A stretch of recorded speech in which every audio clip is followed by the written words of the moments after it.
আসসালামু আলাইকুম রহমতুল্লাহ। আশা করি সকলে ভালো আছেন। আলহামদুলিল্লাহ, আমিও ভালো আছি। পূর্বের ভিডিওতে দেখিয়েছিলাম বান্দরবান থেকে রুমা উপজেলা, আর এই ভিডিওতে থাকবে রুমা উপজেলা থেকে বগালেক পর্যন্ত।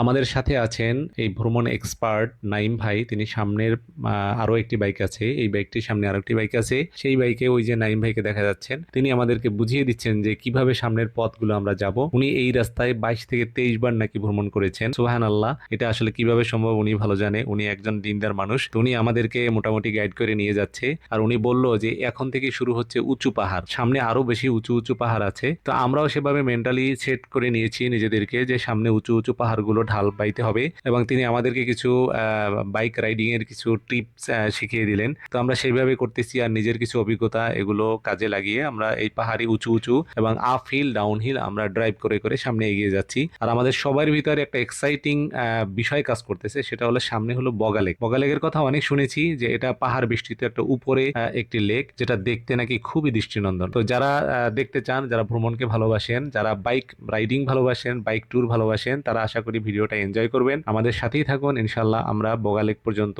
এই ভিডিওতে দেখানোর চেষ্টা করব। হাদিসের মধ্যে আসে ওই কবরের বাসিন্দা বলতে থাকে, হে দুনিয়ার মানুষ,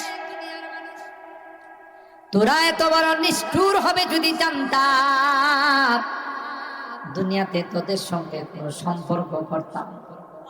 কি অপরাধ, কি অপরাধ ছিল রে, আমাকে জঙ্গলের মধ্যে মাটির নিচে শোয়া তোমরা চলে যাচ্ছ। আমার কি অপরাধ, তোমরা কি কেউ আমার সঙ্গে হবে না? দুনিয়ার কোনো মানুষ তার ডাক শুনে না, পশু পাখিরা তার আওয়াজ শুনে। 40 কদম যার পর মন কান্না কিরেছে, তাকে বলবে মা রাব্বুক ওয়া মা দীনুক ওয়া মান হাযার রাজুলুল্লাযী বুইসা ফীকুম। বলো রে বলো, তুমি তো একটা দেশের থেকে আরেকটা দেশে আসছো, তোমার পাসপোর্টটা দেখাও, তোমার ভিসা দেখাও। সুবহানাল্লাহ। কোন এক দেশের থেকে আরেক দেশে বিদেশে গেলে পাসপোর্ট চেক করে না? ইমিগ্রেশনের মধ্যে ভিসা আছে কিনা? ঠিক তদ্রুপ খবরে যাওয়ার পর দুজন ফেরেশতা তাকে বলবে পাসপোর্ট দেখাও, তোমার ভিসা দেখাও। মার রব্বুক, তোমার রবকে বলো রে, তোমার ধর্মের নাম কি ছিল বলো। ওই যে দেখা যায় প্রত্যেকটা কবরের সঙ্গে সুরুং পথ হয়ে যাবে। সুবহানাল্লাহ বলে ওই সুরুং পথ রওজায়ে পাখির দিকে যাবে। আল্লাহু আকবার বলেন। আল্লাহর হাবিব কি দেখাইয়া ফেরেশতা বলবে, দেখো রে তাকে তুমি চেনো কিনা? যারা নেককার, যারা দিনদার ছিল, তারা তখন সাথে সাথে বলবে, আমার রব আর কেউ না, আমার রব হলেন একমাত্র আল্লাহ। আমার ধর্মের নাম ছিল ইসলাম, আর তিনি আর কেউ নয়, তিনি আমার বিশ্ব নবী রাহমাতে আলাম হযরতে মুহাম্মদুর রাসূলুল্লাহ সাল্লাল্লাহু আলাইহি ওয়াসাল্লাম। জান্নাতি লিবাস, জান্নাতি ফেরেশতারা বলবে, গোলাম, দুনিয়ার মানুষ তোমারে কোনো কাপড় দেয় নাই, লুঙ্গি দেয়, সালোয়ার, পাঞ্জাবি। দুনিয়ার মানুষ নিষ্ঠুরের মতো, এমনকি তোমার কোমরে কালো সুতা ছিল সেটাও কাইটা রাইখা মাত্র 3টা সাদা কাপড়ে তোমাকে মোড়াইয়া, তোমাকে পেঁচাইয়া কবরের জগতে রাখছে। অথচ তোমার জামা কাপড়ের অভাব ছিল না। কথা কয় না? না না, কনকনে শীতের মধ্যে মাটির মধ্যে তোমাকে শোয়াই দিয়া গেছে। দুনিয়ার মানুষ বড় নিষ্ঠুর রে। যখন তিনি প্রশ্নের জবাব দিবে, আল্লাহ পাক ফেরেশতাদের ডাক দেয়া বলবে, আলবিসুহু মিনাল জান্নাহ ওয়া আফরিশুহু মিনাল জান্নাহ ওয়াফতাহু লাহু বাবাম মিন আবওয়াবিল জান্নাহ। আমার গোলাম, আমার বান্দি সঠিক জবাব দিয়েছে, দেরি করো না, তাকে জান্নাতি লিবাস পরাই দাও, জান্নাতি গালিচা বিছাই দাও। আল্লাহু আকবার। জান্নাতের সঙ্গে তার কানেকশন করে দাও। আর যারা নামাজ পড়ে নাই, রোজা রেখে নাই, যারা আল্লাহর হুকুম মানে নাই, পর্দা মেনটেন করে নাই, হালাল খায় নাই, হারাম খাইছে, আল্লাহর অবাধ্য হয়ে চলছে, ফেরেশতা বলবে মান রব্বুক, সে জবাব দিবে হা হা আল্লাহ। আরে ভাই কি বলতেছো আমি বুঝি না। বলো তোমার রবকে কেন? আমি রবকে চিনি না। নাউজুবিল্লাহ বলেন। তোমার ধর্মের পরিচয় দাও। ধর্মের নাম বলতে পারবে না। যখন পরীক্ষায় ফেল করবে, পাসপোর্ট আর ভিসা দেখাইতে পারবে না, তখন কি বিদেশে পাঠাইবে না লাল ঘরে পাঠাইবে? লাল ঘর চিনেননি? জেলখানায় পাঠাবে।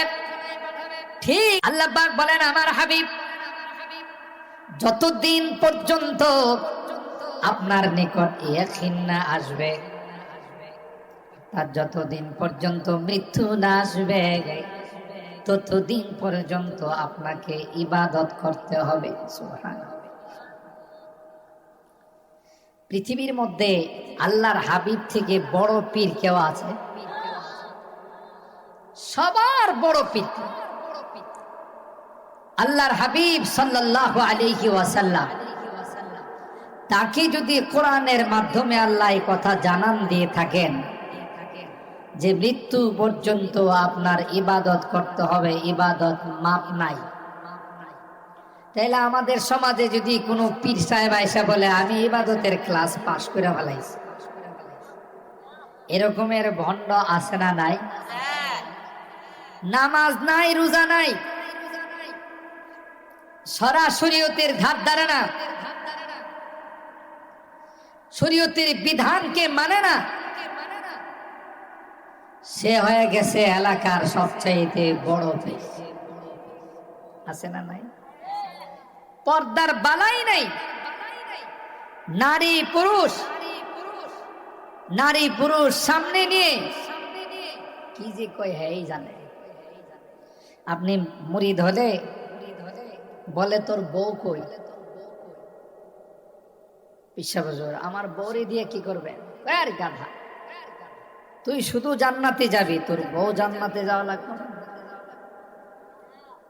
তা আমার বউ জান্নাতে যাইব, তোকে যেমন আমি মুরিদ কইরা চিন্না রাখতেছি, তোর বউরে যদি না দেখি তো চিনব কেন? কত বড় বাটফার দেখছে। হ্যাঁ বলে চিন্না রাখা ওই সময় জান্নাতে নিয়ে যাবে। হায় হায়, মুরিদের স্ত্রীকে দেখা যায় আছে না না যায়?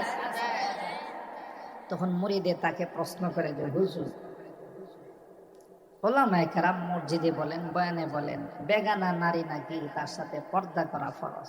তা আমার বউ তো আপনার জন্য বেগানা, আপনি আমার বউরে দেখলে কোন হয়? এটা তো শরীয়তের কথা, আমি মারিফতের কথা বলতেছি। পর্দা করা বলে শরীয়তের কথা, হ্যাঁ কোন কথা কয়? মৌলবীরা তো শরীয়ত জানে, আমি জানি মারিফত। মারিফতের ভাষায় তোর স্ত্রী যখন আমার কাছে মুরিদ হয়ে যাইব, হে আমার রুহানি সন্তান, বাপ বেটির মধ্যে পর্দা নাই। চিন্তা করছে কত বড় ধোঁকাবাজ। মুরিদ করলি কি বেটি হয়ে যায়?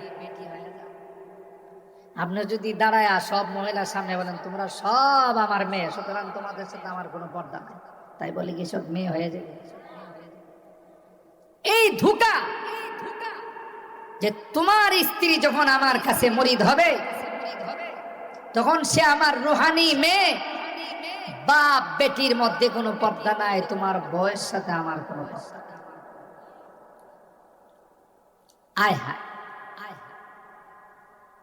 রাসূল আকরাম সাল্লাল্লাহু তাআলা আলাইহি ওয়াসাল্লাম কলিজার টুকরা হযরতে ফাতেমাতুজ জাহরা রাদিয়াল্লাহু তাআলা আনহা, যাকে বলা হয় সাইয়্যিদাতু নিসাই আহলিল জান্নাহ, সমস্ত জান্নাতি রমণীদের যিনি লিডার, আল্লাহু আকবার বলেন,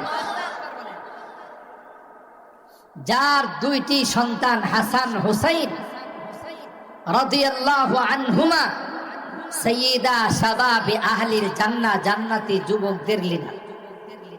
সুবহানাল্লাহ, জোরে বলবেন না? যার বাবা হলেন সাইয়্যিদুল কাউনাইনি ওয়াস সাকালাইন, ইমামুল আম্বিয়া ওয়াল মুরসালিন, আশরাফুল আম্বিয়া ওয়াল মুরসালিন, নবী কুলের সরদার, আল্লাহর পরেই যার মর্যাদা। সুবহানাল্লাহ বলেন।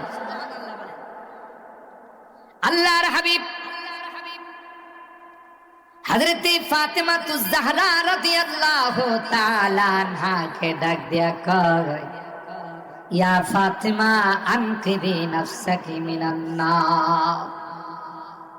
এ ফাতিমা, তোমার গুনার কারণে যদি তুমি জাহান্নামী হয়ে যাও, তোমার গুনার কারণে যদি তোমার জাহান্নামের ফয়সালা হয়ে যায়, ফাতেমা রে, আমি পয়গম্বর হয়ে তোমাকে জান্নাতে নিতে পারবো না। আল্লাহু আকবার। তার বাস্তব প্রমাণ হলো হযরত নূহ পয়গম্বর একজন জালিলুল কদর পয়গম্বর ছিলেন, যিনি 1 বছর নয় 100 বছর নয় 950 বছর পর্যন্ত উম্মতকে দ্বীনের দাওয়াত দিয়েছেন। কত বছর? 4টিখানি কথা। 950 বছর দ্বীনের দাওয়াত দিয়েছে, মানুষকে কলমার দাওয়াত দিয়েছে, তাওহীদের দাওয়াত দিয়েছে। কত বড় পয়গম্বর হযরত নূহ পয়গম্বর। এতদিন দাওয়াত দেওয়ার পর 80 থেকে 82 মুসলমান হয়েছে, আর বাকি সব কাফের রয়ে গেছে।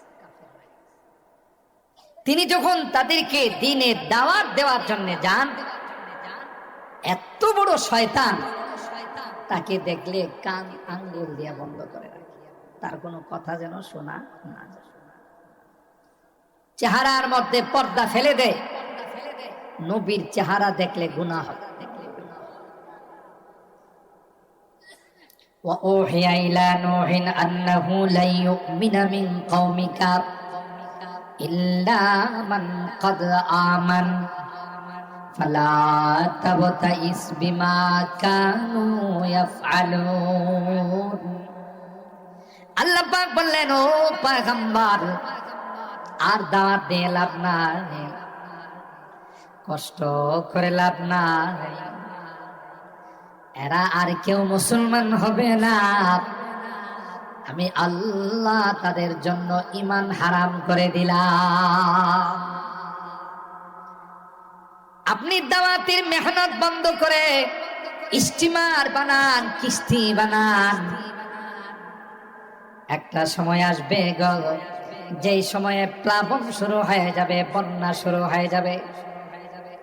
যারা ঈমানদার, যারা আপনাকে বিশ্বাস করেছে, কলমা বিশ্বাস করেছে, তাদেরকে নিয়ে স্টিমার কিস্তির মধ্যে আপনি সোয়ার হয়ে যাবে।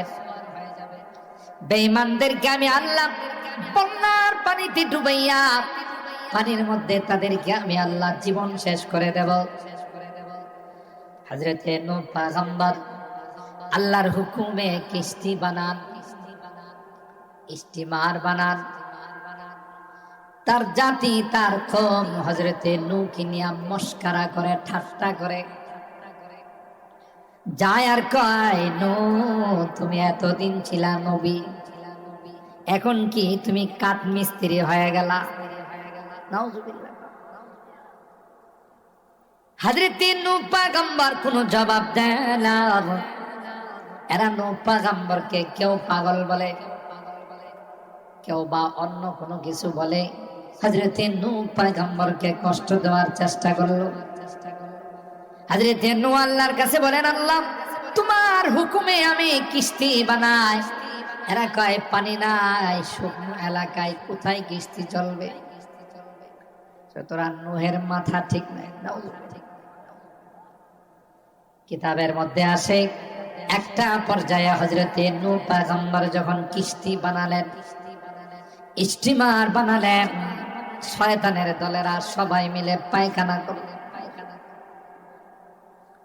বেয়াদবির দলেরা ওই কিস্তির মধ্যে তাদের পায়খানা শুরু করে দিল, বাথরুম বানাইল। নূহ পয়গম্বর আল্লাহকে বলেন, আল্লাহ এতদিন যা বলছে তা তো মেনে নিলাম, তোমার হুকুমে কিস্তি বানাইলাম, তোমার হুকুমে নৌকা বানাইলাম, বেয়াদবের দলেরা আমার নৌকাকে পায়খানা করে পরিপূর্ণ করে দিয়েছে। আল্লাহ পাক ডাক দেয়া কয়, পয়গম্বর টেনশনের কোনো কারণ নাই, যারা পায়খানা করেছে, যারা মল ত্যাগ করেছে, আমি আল্লাহ এই মল তাদের মধ্যে ব্যাগ করব। ত্যাগ যারা করছে তাদের মধ্যে কি করব? ব্যাগ করব। ত্যাগ আর ব্যাগের মধ্যে মিল আছে। ফালাইছে ঢুকাইব, কোনো টেনশন করেন না, আপনি আপনার কাজ করে যান। সুবহানাল্লাহ বলেন। নবীদের সাথে কে আছেন জোরে বলেন কে? এমন রোগ তাদের মধ্যে চলে আসলো, এমন মহামারী দেখা দিল, টেস্ট করে কোনো রোগ ধরা পড়ে না, কিন্তু সবাই রোগে আক্রান্ত হয়ে যাচ্ছে, অকিজু হয়ে যাচ্ছে। কোনো টেস্টের মধ্যে রোগ ধরা পড়ে না, কোনো চিকিৎসা করা সম্ভব হয় না।